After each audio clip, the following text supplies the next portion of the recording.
Okay, continuing my recitation of Sakaguchi Ango's Hakuchi, or the Idiot. I had to take a break in the middle. We should be able to finish it up in this video. Okay, continuing from the paragraph, while Izawa's company. While Izawa's company was working on films like... Hold on one second here, let me put it on scroll. While Izawa's company was working on films like Don't Let Rabaul Fall to the Enemy and More Planes for Rabaul, the American forces had already passed Rabaul and landed on Saipan.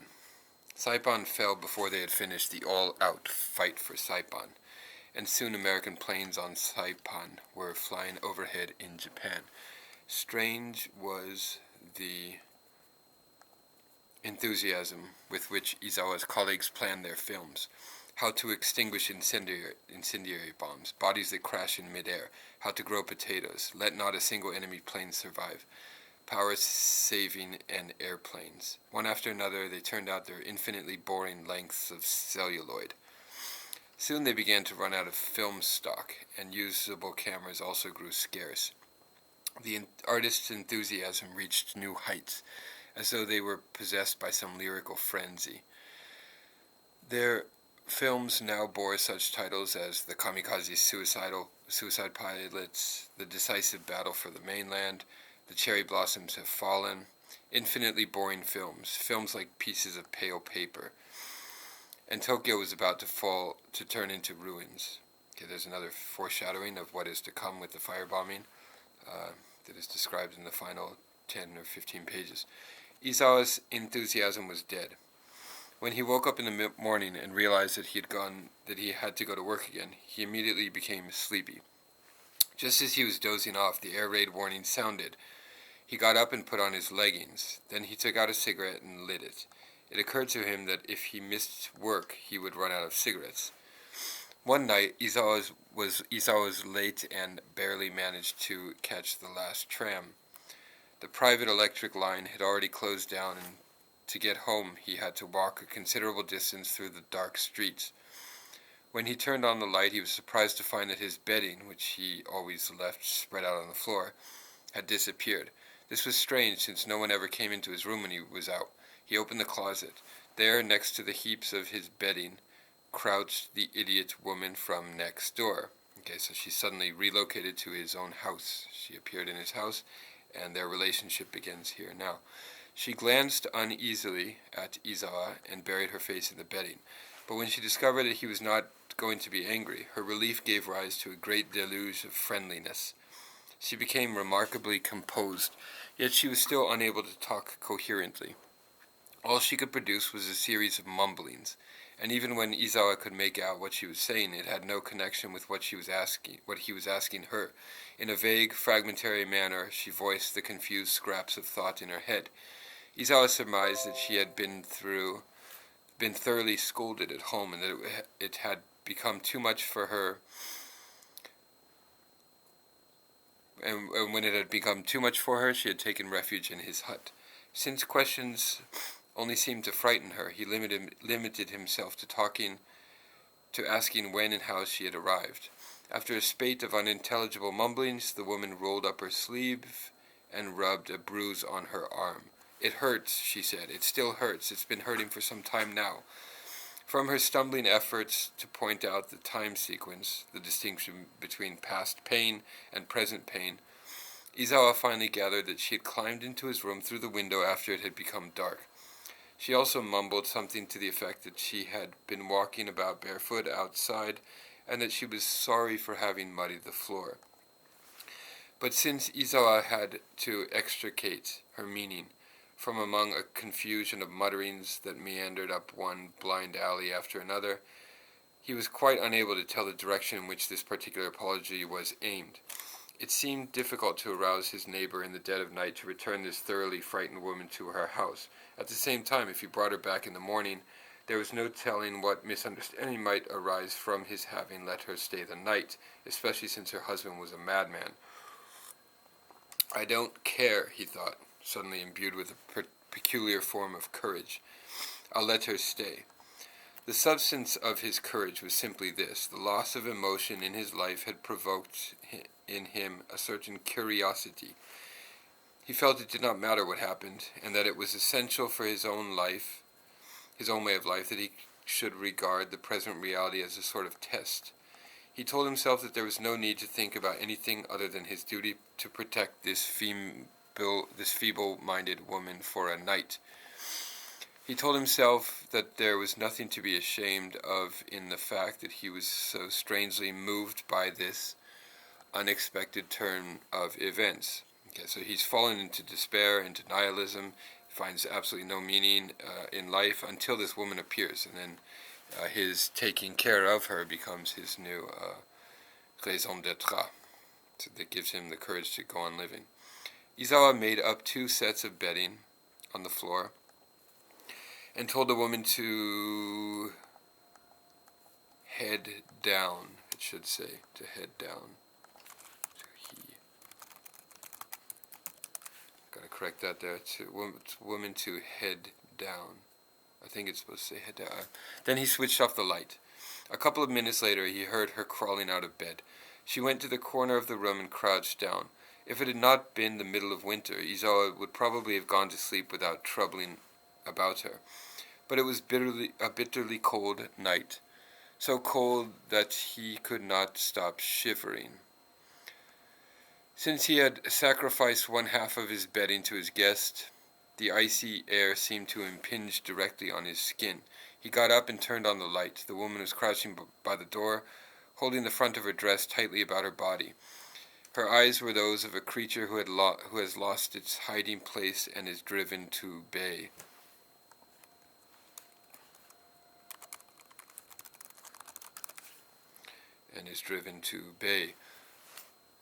Driven to bay. What's the matter? He said. Go to bed. The woman nodded, almost too readily, and crawled back into the bed. Izawa turned out the light. A moment later, he heard her getting up as before. When he took the woman back to her bed this time, he tried to reassure her. Don't worry, he said. I'm not going to touch you. With a startled expression, the woman muttered something that sounded vaguely like an excuse. The third time that he turned out the light, she got up without a moment's delay, opened the closet door, stepped inside, and shut herself in. The woman's persistence had begun to annoy Izawa. He opened the closet roughly. I don't know what you think you're doing, he said crossly, but you seem to have got the wrong idea about me. Why on earth do you have to hide in the closet like that when I've told you I don't have the slightest intention of touching you? It's damned insulting. If you can trust me, why come here? If you can't trust me, why come here in the first place? You've humiliated me, made a fool of me. What right have you to act as if you were being victimized in this place? I've had quite enough of your nonsense for one night. Then it occurred to him that the woman could not possibly understand a word he was saying. What could be more futile than to remonstrate with a half-wit? Probably the best thing would be to give her a good slap on the cheek and then go to sleep without bothering any more about her. He noticed that the woman was muttering away with an inscrutable look on her face. Apparently she was stuttering out something to the effect that she wanted to go home and that it would have been better if she had never come. But now I have nowhere to go home to, she added. Izawa could not help being touched. Then why not spend the night here quietly, he said. There's really nothing to worry about, you know. The only reason I got a bit angry just now is that you started setting yourself up in the role of a victim when I didn't have the slightest intention of harming you. Now then, stay out of that closet and get into bed and have a good night's sleep. The woman stared at Izawa and launched into some more rapid mumbling. What? He asked. Then Izawa had the shock of his life, for out of her confused mumblings he clearly caught the words, I see you don't like me. Eh? Said Izawa, gazing at her with open-eyed amazement. What's that you said? With a dejected expression, the woman began to explain herself, repeating over and over, I shouldn't have come. You don't really like me. I thought you liked me, but you don't. Finally, she lapsed into silence and gazed vacantly at a spot in the air. Now Izawa understood for the first time. The woman had not been afraid of him. The situation was exactly the reverse. The woman had not come just because she had been scolded at home and didn't have anywhere else to hide. She had been counting on Izawa's imagined love for her. But what on earth could have made the woman believe that Izawa loved her? He had only exchanged the briefest possible greetings with her a few times near the pig pen, or in the alley, or on the road. The situation could hardly have been more absurd. Here he was being coerced by an idiot's will, by an idiot's susceptibility, forces that must be completely different from those of normal people. It was not clear to Izawa whether what had happened to the woman that evening was, in her idiot mind, a truly painful experience. Having lain in bed for a few minutes without Izawa so much as touching her, the woman had come to the conclusion that she was unloved. This had filled her with shame, and she had got out of bed. Finally, she had shut herself in a closet. How could one interpret this particular action? As an expression of an idiot's shame and self-abasement? The trouble was that in the language of the normal people, there did not even exist the proper words in which to phrase a conclusion. In such a situation, the only way was to lower oneself to the same level as the idiot's mentality. And after all that, thought Izawa, what need was there for normal human wisdom? Would it be all that shameful if he himself adopted the frank simplicity of an idiot's mind? Okay, so insanity, idiocy, and cleverness are another important binary pair that appear in this work. Add that to your list. Perhaps being an idiot is better, he says here. Perhaps that was what he needed more than anything else, the childlike, candid mind of an idiot. He had mislaid it somewhere, and in the meantime he had become bedraggled with thoughts of the workaday people who surrounded him. He had pursued false shadows and had nothing to show for it but exhaustion. He tucked the woman in bed, sitting by the pillow, stroked her forelocks as if he were stroking a little girl, his own child perhaps, and trying to put her to sleep. Her eyes stayed open with a vacant look. There was an innocence about her, exactly like that of a child.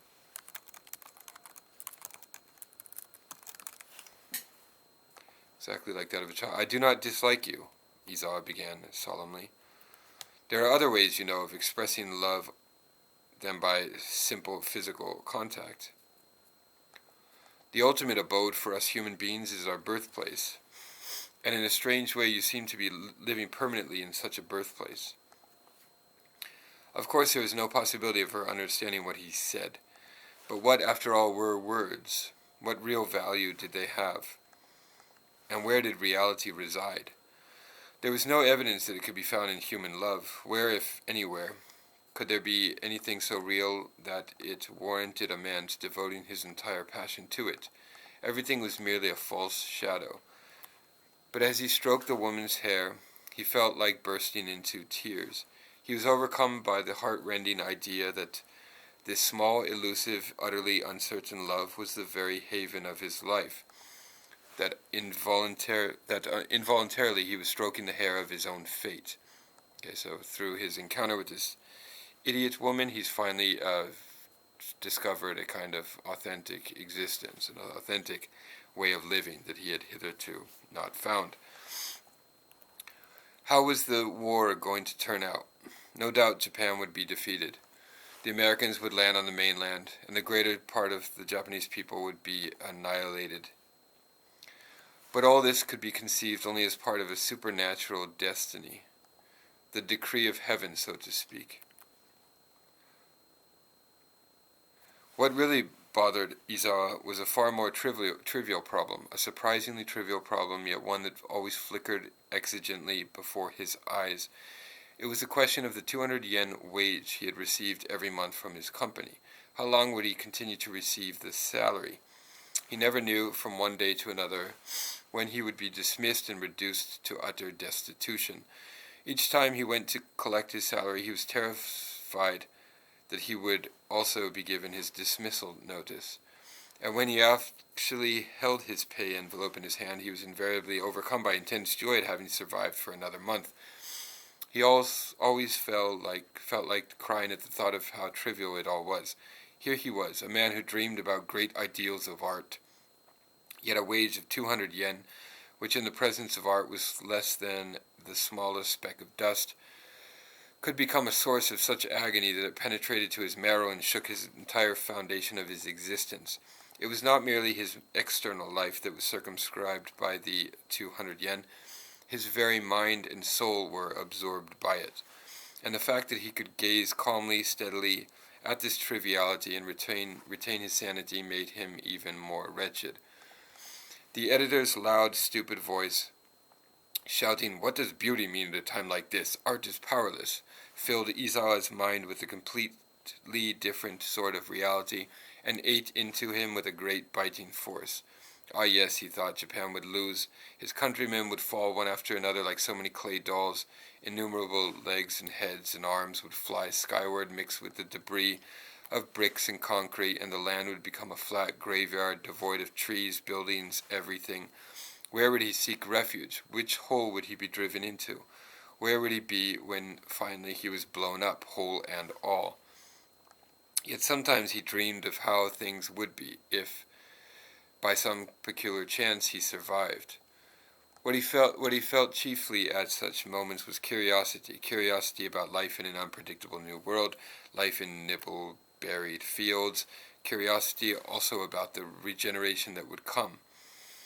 It was bound to happen in 6 months or perhaps a year. Yet he could only imagine it as some remote fancy, like a world of dreams.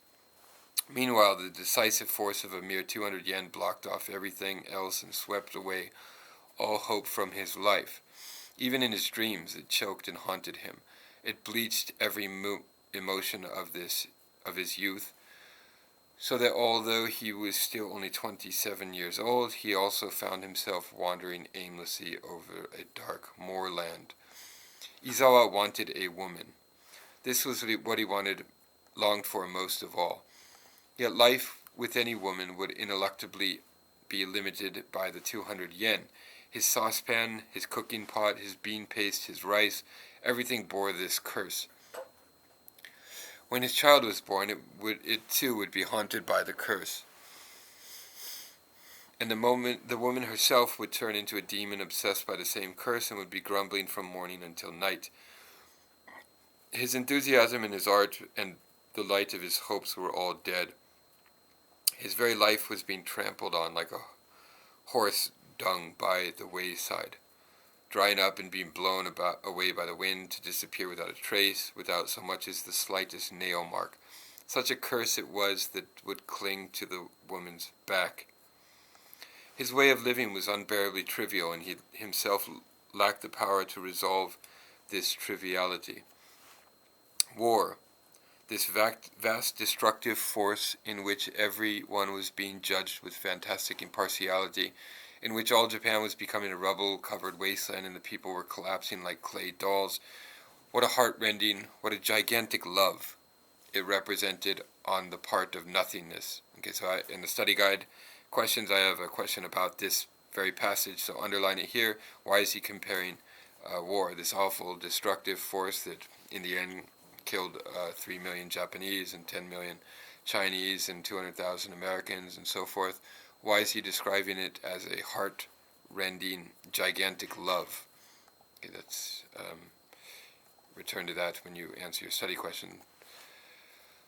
Izawa felt a desire to sleep soundly in the arms of the god of destruction. This resignation to the force of nothingness had the effect of making him rather more active than before, and when the air raid alarm sounded, he would briskly put on his leggings. The only thing that made life, it should say there, worth living, I've got to fix that, life worth living, that made life worth living each day was to toy with the uneasiness of life. When the all clear sounded, he would be thoroughly dispirited, and once more would be overcome by the despair of having lost all emotion. This feeble-minded woman did not know how to boil rice or to make bean soup. She had trouble in expressing the simplest thought, and the most she could do was to stand in line to get the rations. Like a thin sheet of glass, she reacted to the slightest suggestion of joy and anger. Between the furrows of her fear and her abstractedness, she simply received the will of others and passed it on. Even the evil spirit of the 200 yen could not haunt such a soul. This woman, thought Izawa, was a forlorn puppet made for him. In his mind's eye, he pictured an endless journey in which he would roam over the dark moorland with this woman in his arms and the wind blowing about him. Yet he felt that there was something rather fantastic and ludicrous about the whole idea. This was probably because his external triviality had by now begun to erode his very heart in such a way that the frank feeling of love that was gushing up within him seemed entirely false. But why should it be false? Was there some intrinsic rule which said that the prostitutes in their apartments and the society ladies in their houses were more human than this feeble-minded woman? Yes, absurdly enough, it looked as if there really was such a rule. Okay, so to put it in Nietzschean terms, he's re-evaluating all of the existing conventional values that he has been brought up to believe, and sort of turning them all on his head and questioning them and interrogating them and so forth in this work. What am I afraid of? And that's basically the project of the entire group, the Buraiha group of writers who came to reject all the values that they had come up, that they had been raised on, and to seek a new kind of system of values for authentic ways of living. What am I afraid of? It all comes from the evil spirit of those 200 yen. Yes, now when I am on the point of freeing myself from the evil spirits by means of this woman, I find that I am still bound by its curse. The only thing I am really afraid of is worldly appearances. And what I mean by world is merely the collection of women who live here in the apartments, the prostitutes and the kept women and the pregnant volunteer workers and the housewives who cackle away in their nasal voices like so many geese. Again, comparison of these humans to animals, not this blurring of the lines between animality and humanity. I know that there is no other world. Yet, indisputable as this fact is, I am completely unable to believe it, for I live in fear of some strange rule. It was a surprisingly short, yet at the same time endlessly long night. Dawn broke before he knew it, and the chill of daybreak numbed his body into an unfeeling block of stone. All night long he had simply stayed by the woman's pillow, stroking her hair.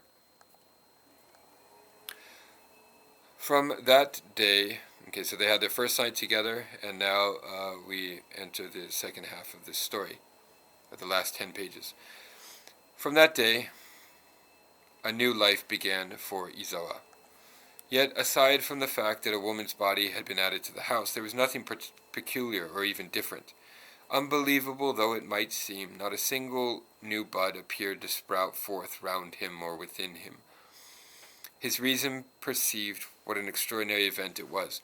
But apart from that, there was not the slightest alteration in his life, it should say. Slightest alteration in his life. Gotta fix that. In his life, not so much as the position of his desk was changed. He went to work each morning, and while he was out, a feeble-minded woman stayed in the closet awaiting his return. Once he had stepped outside, he forgot entirely about the woman. And if he thought at all about the event, it seemed like something that had happened in the indefinite past, 10 or 20 years before. War produced a strangely wholesome kind of amnesia. Its fantastic destructive power caused a century of change to take place in a single day, made last week's events seem as if they had happened several years before, and submerged the events of the previous year at the very bottom of one's memory. It was only recently that the buildings surrounding the factories near where Izawa lived had been torn down in a frenzy of planned evacuation, which had turned the entire neighborhood into a whirling mass of dust. Yet though the debris had still not been cleared away, the demolition had already receded into the past as if it were something that had taken place over a year before. Immense changes that completely transformed the city were taken for granted when one saw them for the second time.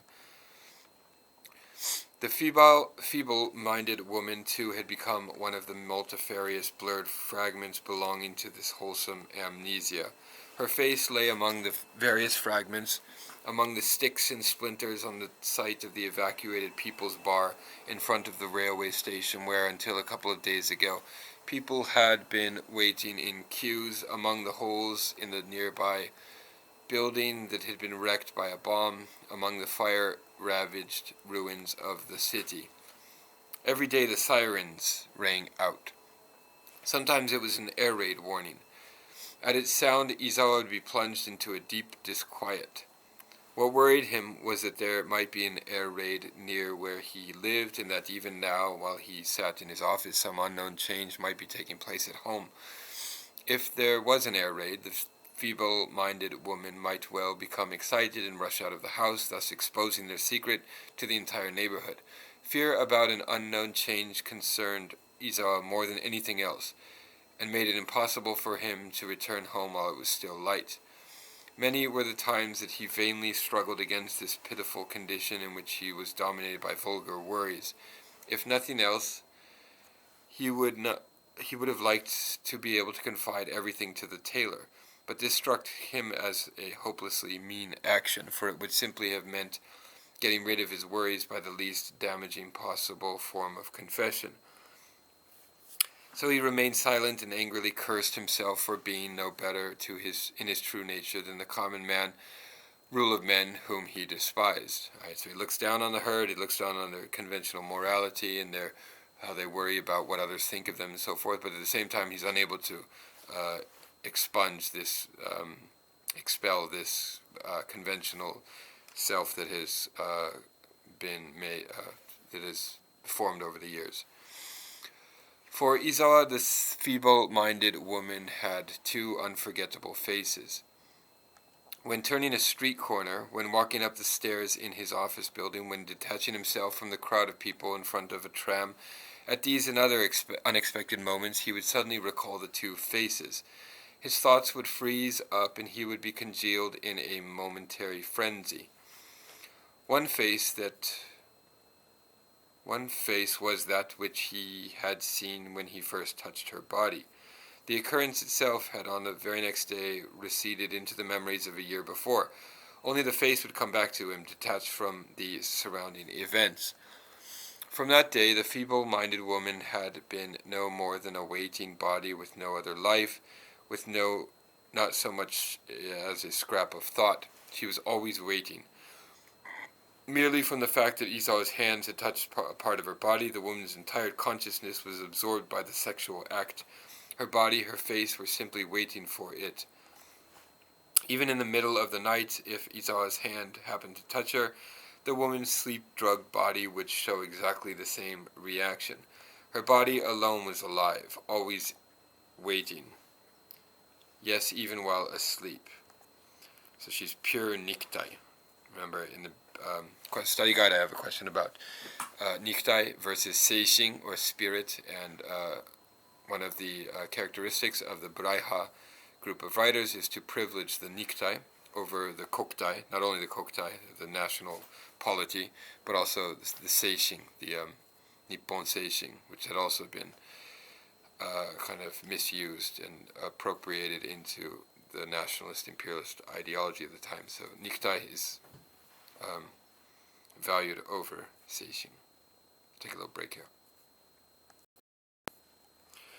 When it came to the question of what the woman was thinking about when awake, Izawa realized that her mind was a void, a coma of the mind combined with the vitality of the flesh.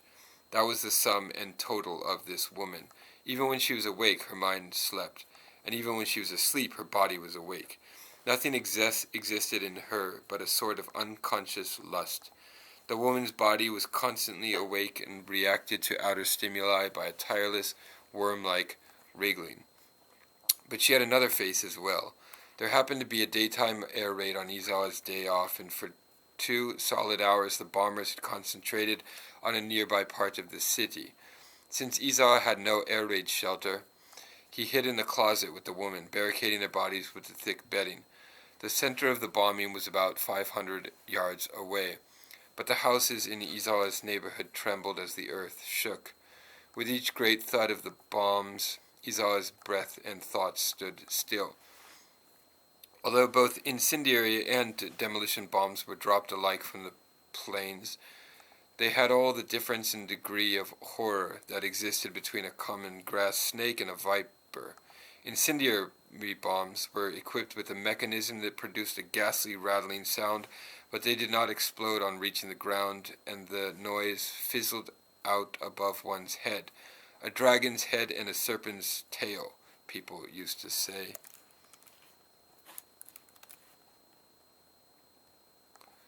People used to say,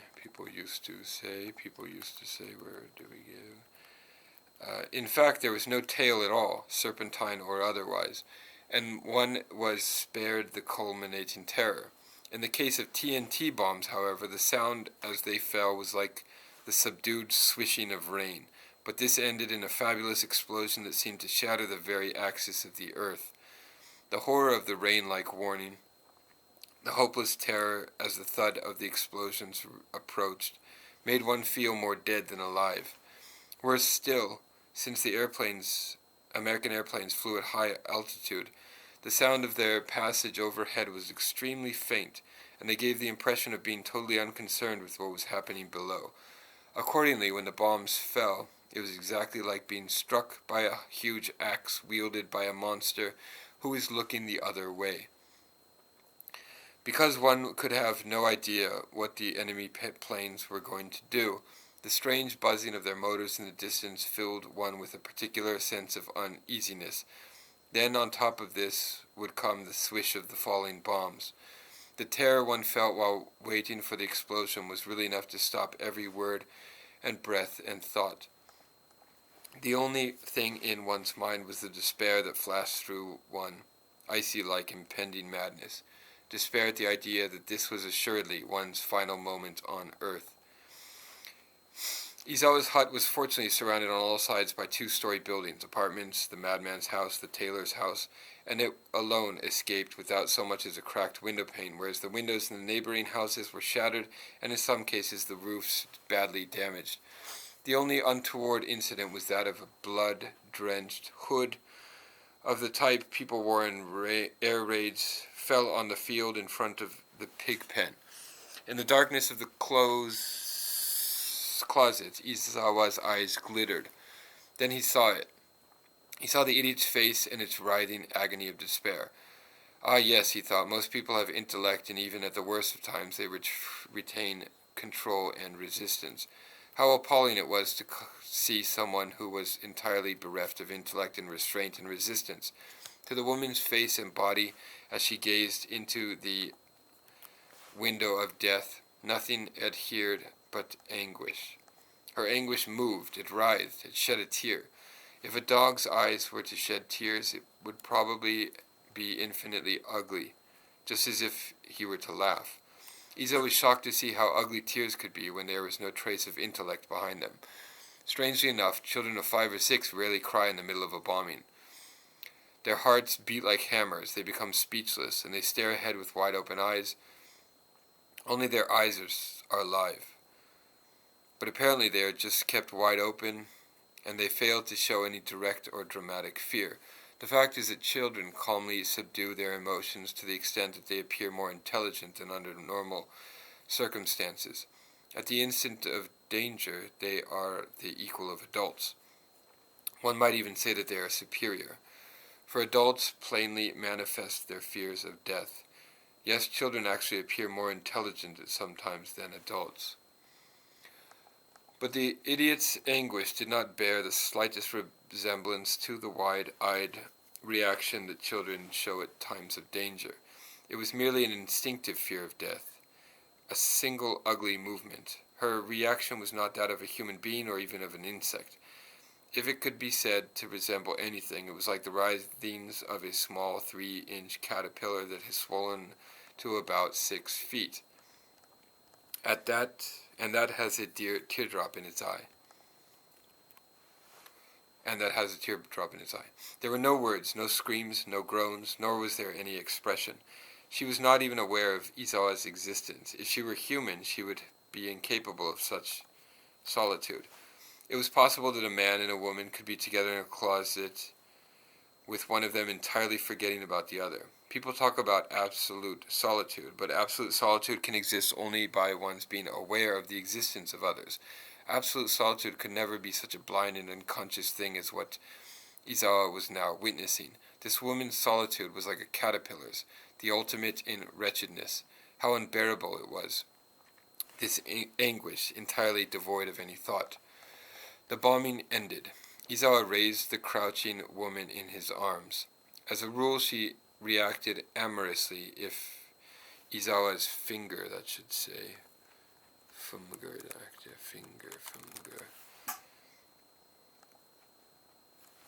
finger so much as brushed against her breast, but now she appeared to have lost even her sense of lust. He was falling through space with a corpse in his arm. Nothing existed but the dark, dark, endless fall. Immediately after the bombing, Izawa took a walk past the houses that had just been mowed down. In the ruins, he saw a woman's leg that had been torn from her body, a woman's trunk with the intestines protruding, and a woman's severed head. Among the ruins of the great air raid of March 10th, underline this, March 10th, and look it up. The March 10th firebombing was the most devastating of all the firebombings that took place in 44 and 45. Killed 100,000 people in a single night. So read up on the historical background for this scene. Among the ruins of the great air raid of March 10th, Izawa had also wandered aimlessly through the still rising smoke. On all sides, people lay dead like so many roast fowl. They lay dead in great clusters. Yes, they were exactly like roast fowl. They were neither gruesome nor dirty. Some of the corpses lay next to the bodies of dogs and were burned in exactly the same manner, as if to emphasize how utterly useless their deaths had been. Yet these bodies lacked even the pathos implied in the expression "a dog's death." It was a case not of people's having died like dogs, but of dogs lying there in the ruins next to other objects, as though they were all pieces of roast fowl neatly arranged on a platter. Those four-legged things were not really dogs. Still less were those two-legged objects human beings. If the idiot woman should be burned to death, would it not simply mean that a clay doll had returned to the earth whence it came? Izawa imagined the night that might come at any time when incendiary bombs would rain down on his street, and he could not help being conscious of his own form, his face, his eyes, as he lay there strangely calm, sunken, thought. I am calm, he thought, and I am waiting for an air raid. That's all right. He smiled scornfully. It's merely that I dislike ugly things. Is it not natural that a body which has no mind should burn and die? I shan't kill the woman. I am a cowardly and vulgar man. I don't have the courage for that, but the war will probably kill her. All that is necessary is to grasp the first opportunity to direct the unfeeling hand of war toward this woman's head. I shall not really be concerned. It will probably be a matter of having everything automatically settled by some crucial instant. Very calmly, Izawa awaited the next raid.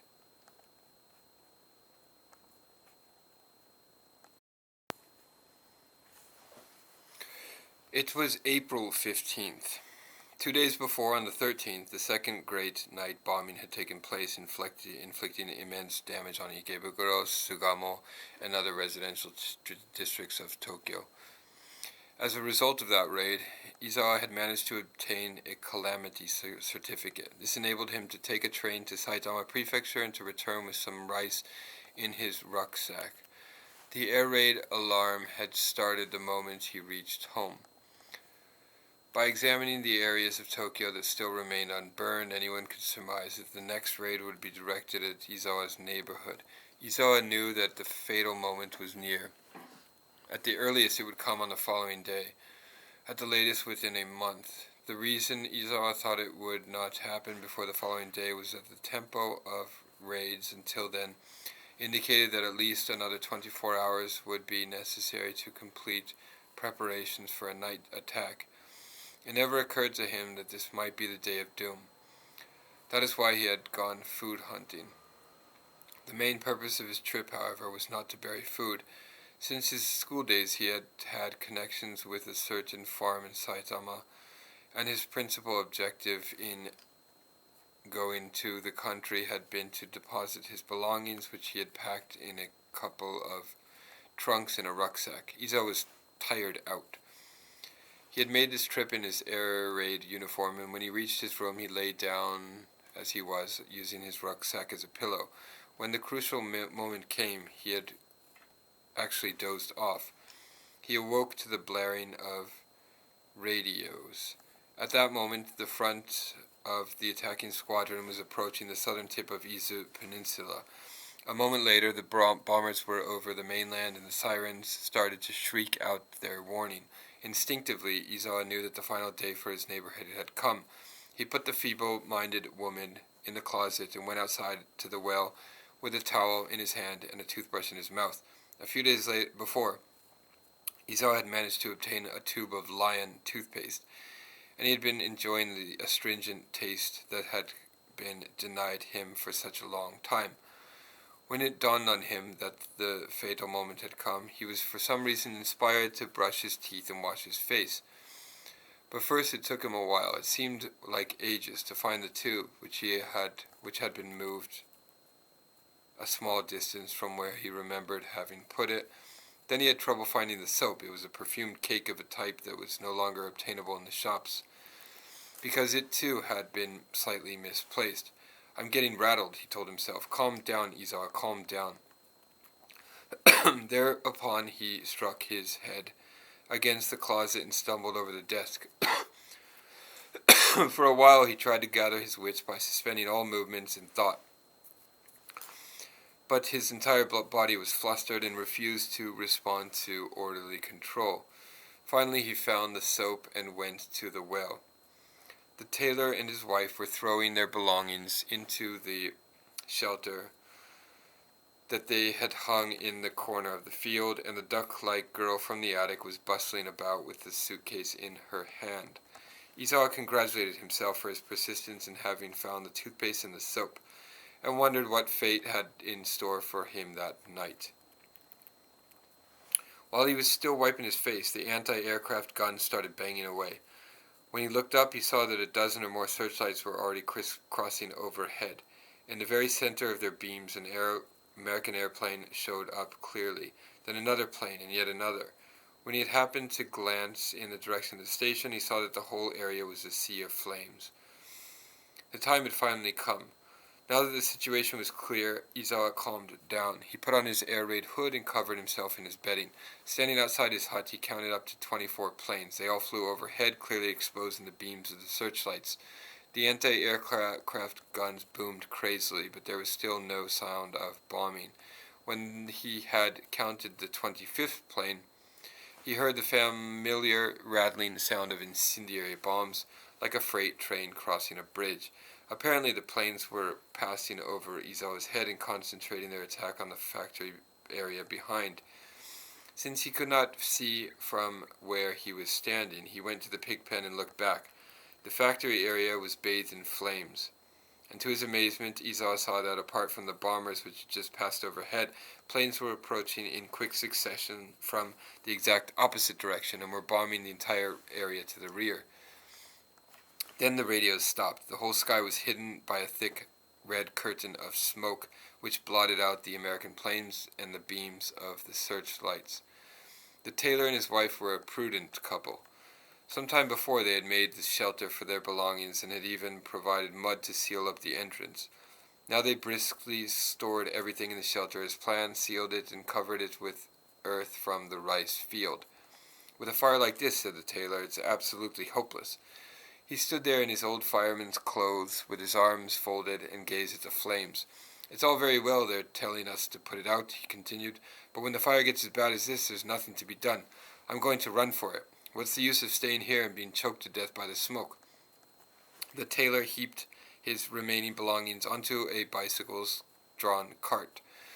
"Why don't you come along with me, sir?" he said to Izawa. Izawa was seized by a complex form of terror. His body was on the verge of running away with the tailor, but he was checked by a strong internal resistance. As he stood there immobile, he felt that a splitting shriek was rising in his heart.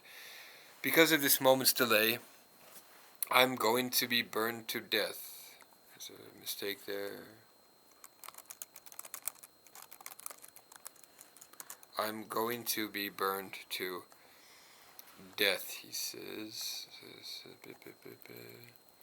I'm going to be burned to death. His terror almost benumbed his mind, yet somehow he managed to withstand the urgings of his body as it staggered into the motions of flight. I'll stay a little longer, he said. I've got a job to do, you see. After all, I'm an entertainer, and when I have an opportunity to study myself in the face of death, I've got to carry on to the very end.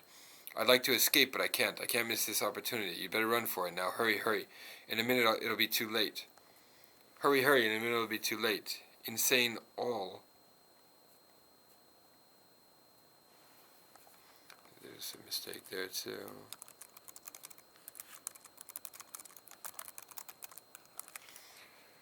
Hurry, hurry, it'll be too late, he says. Insane all. Izawa, of course, it'll all be too late. Hurry, hurry, in a minute it'll be too late. Insane all, of course.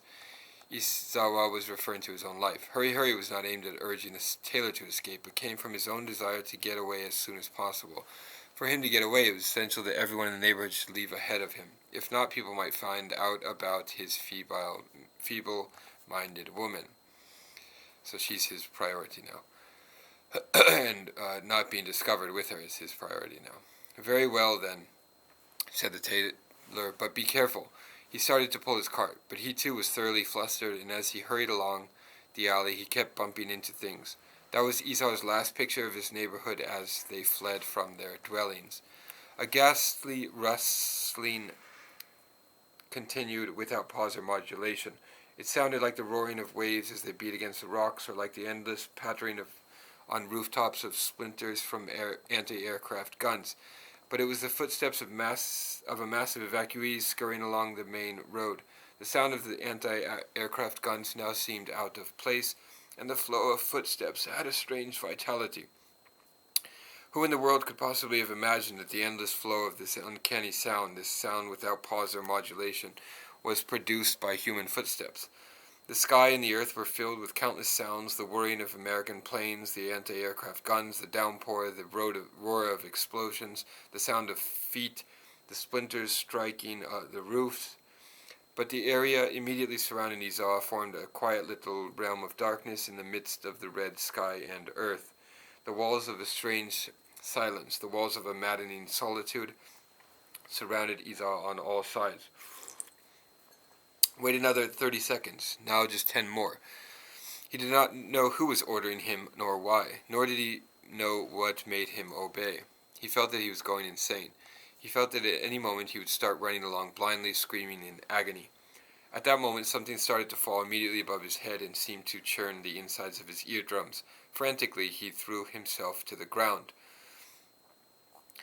The sound abruptly vanished.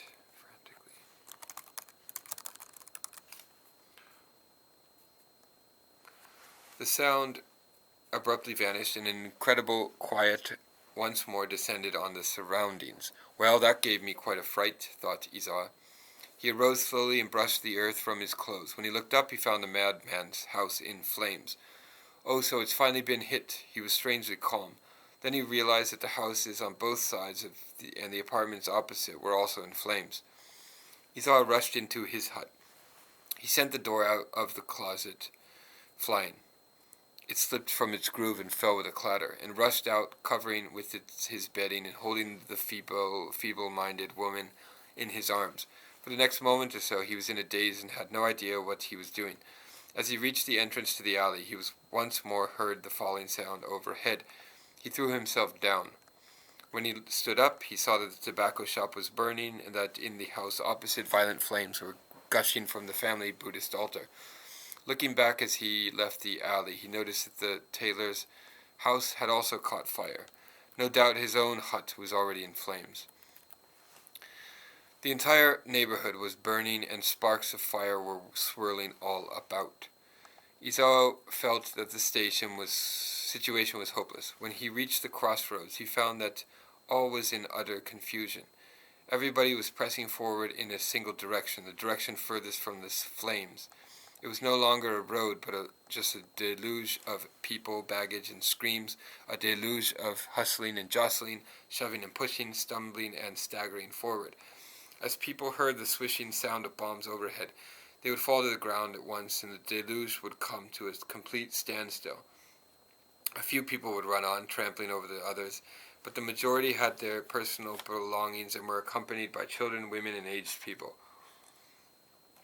They were calling out to the members of their party, halting, turning back, bumping into one another. The flames drew close on both sides of the road. Izawa reached a small intersection. Here, too, the entire deluge was pressing forward in one direction, again because it was farthest from the flames. Izawa, however, knew that in that direction there were neither open spaces nor fields. If the next batch of incendiary bombs from the American planes were to block the way, that particular road would lead to certain death. The houses on both sides of the other road were already burning, but Izawa remembered that some way ahead there was a river, and that a few hundred yards farther upstream one came to a wheat field. Not a single person seemed to have chosen that road, however, and for a moment Izawa hesitated. Then he noticed that about 150 yards up the road, a man was standing by himself, throwing water on the raging flames. Though he was throwing water on the flames, he did not cut a valiant figure. He was merely a man with a bucket. Occasionally he would throw some water about, but most of the time he stood there vacantly or wandered up and down. His movements were curiously sluggish, and Izawa wondered whether he was not deranged. At any rate,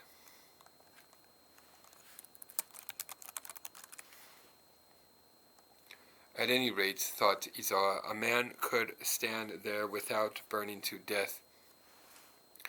I'll try my luck. One thread of luck in the resolve to try it. That was all that remained. At the crossroads was a ditch, and Izawa soaked his bedding in the muddy water. Then he pulled the woman close to him, and covering both their bodies with the bedding, left the mass of people with whom they had been walking. But as they approached the road that was lined with raging flames, the woman instinctively stopped and falteringly tried to return toward the human deluge as if she were being sucked back into the whirlpool. "You fool!" cried Izawa, pulling the woman with all his might. He hugged her shoulders and held her close to his breast. "You'll only die if you go that way," he whispered. "When we die we'll be together, just like this. Don't be frightened. And don't leave my side whatever you do. Forget about those flames and those bombs. The road of our two lives will always be this road. You just look straight ahead along this road and rely on me. Do you understand?" The woman nodded. It was a childish nod, but Izawa was overwhelmed with emotion. For this was the sign of volition, the first sign of volition, the first answer that the woman had shown in these long repeated hours of terror during the day and night bombings. It was so touching that Izawa felt quite dizzy. Now at last he was embracing a human being, and he was filled with immeasurable pride about that human being.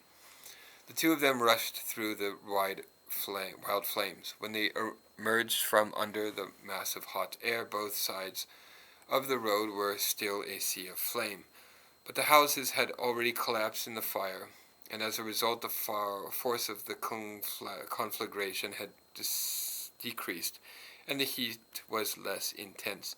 Here again there was a ditch full of water. Izawa doused the woman from head to toe, soaked the bedding, covered her and himself with it once again. Burned belongings and bedding lay strewn on the road, and the two dead bodies also lay there. They were a middle-aged man and woman. Izawa again put his arm around the woman, and the two dashed through the flames. At last they reached the stream. The factories on both sides were sending up furious jets of flame. Retreat and advance were equally impossible, nor could they stay where they were. Looking around, Izawa noticed a ladder leading down to the stream. He covered the woman with the bedding and had her walk down, while he himself jumped for it. People were walking along by the stream in little groups. Now and then the woman dipped herself in the water of her own accord. The situation was such that even a dog would have to do so. But Izawa was wide-eyed at the sight of the birth of a new and lovable woman, and he watched her figure greedily as she immersed herself. The stream emerged from beneath the flames and flowed beneath the darkness. It was not really dark because of the glow of the fire that covered the sky, but this semi-darkness, which he could see once again inasmuch as he was still alive, filled Izawa with a sense of vacancy, a vacancy that came from a vast, ineffable weariness, from a boundless feeling of nothingness. At the bottom of it all lay a small sense of relief, but that struck him as strangely insignificant and absurd. He felt that everything was absurd. Upstream they came to a wheat field. It was a large field enclosed on three sides by hills. A highway ran across the middle, cutting through the hills. The houses on the hills were all burning, and the buildings around the field, the Buddhist temple, the factory, the bathhouse were also burning. The flames of each fire were a different color, white, red, orange, blue. A sudden wind sprang up and filled the air with a great roar, while minute misty drops of water showered all around. The crowd was still meandering down the highway. There were only a few hundred people resting in the wheat field. Nothing in comparison with the crowds that stretched along the road. Next to the field was a little thicket-covered hill. There were hardly any people in this grove. Izawa and the woman spread their bedding under a tree and lay down.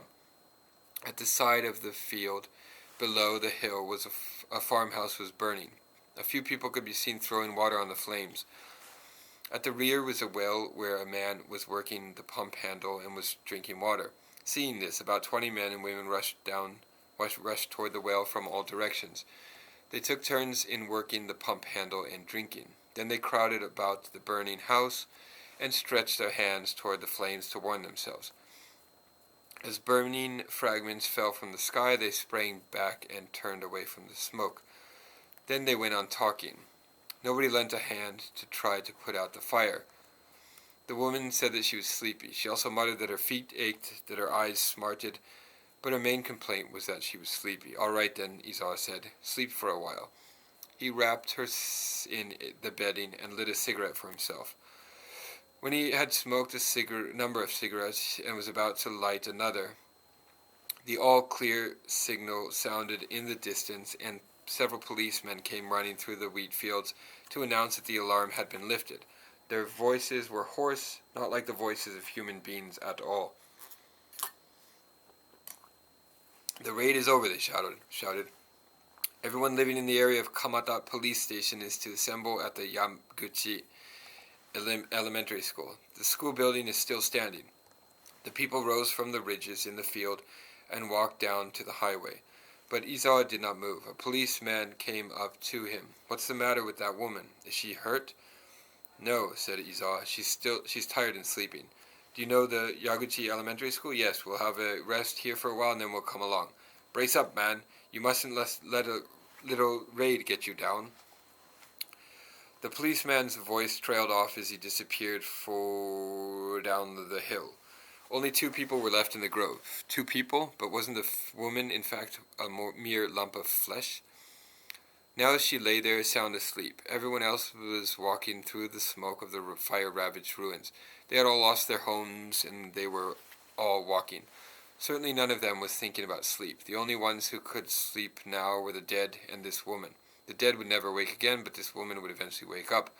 Yet even when she awoke, nothing would be added to this sleeping lump of flesh. She was snoring faintly.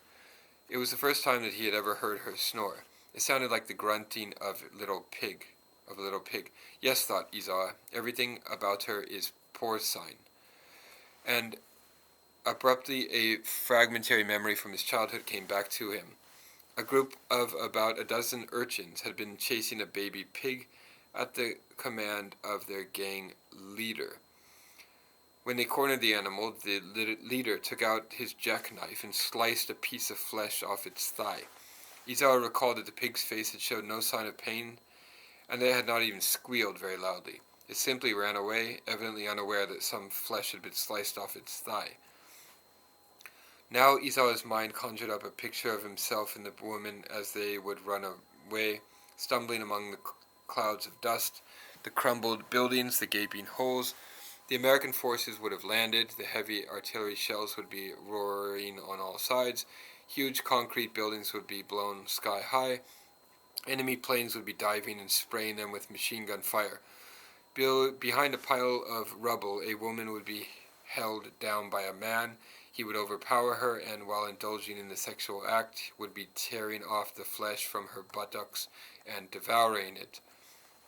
The flesh on the woman's buttocks would gradually diminish, but the woman would be so preoccupied with her carnal enjoyment that she would not even notice the depredations from behind. As dawn approached, it began to grow cold. Izawa was wearing his winter overcoat and also had a thick jacket, yet the cold was quite unbearable. The field below was still burning in places. Izawa wanted to go and warm himself, but he was unable to move because he was afraid of waking the woman. Somehow the thought of the woman waking up seemed intolerable. He wanted to go away and leave her as she slept, but even that seemed too much trouble. When a person discards something, even a piece of waste paper, it seems that he still possesses the necessary initiative and fastidiousness. But Izawa did not have enough initiative or fastidiousness left to abandon this woman of his. He did not have the slightest affection for her now, nor not the slightest lingering attachment, yet neither did he have sufficient incentive to discard her, for he was devoid of any hopes for the future. Even if he were to get rid of the woman without delay, where would there be any hope for him? What was there to lean on in his life? He did not even know where he would find a house to live in, a hole to sleep in. The Americans would land, and there would be all kinds of destruction in the heavens and on earth. And the gigantic love extended by the destructiveness of war would pass impartial judgment upon everything. There was no longer any need even to think. Izawa decided that at daybreak he would wake the woman, and that, without even a glance in the direction of the devastated area, they would set out for the most distant possible railway station in search of a roost. He wondered whether the trams and trains would be running. He wondered whether there would be a clear sky, and whether the sun would pour down on his back, and on the back of the pig that lay beside him, for it was a very cold morning. Translated by George Saito.